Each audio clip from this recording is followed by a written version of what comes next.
నీ వంటి వారు ఎవరయ్యా?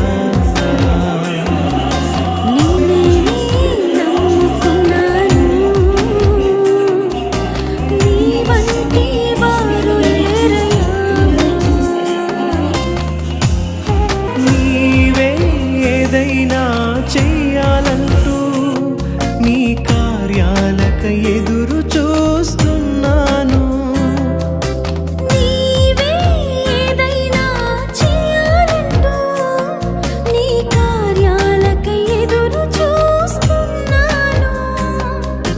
తప్పక చేస్తావని నిన్ను నమ్మి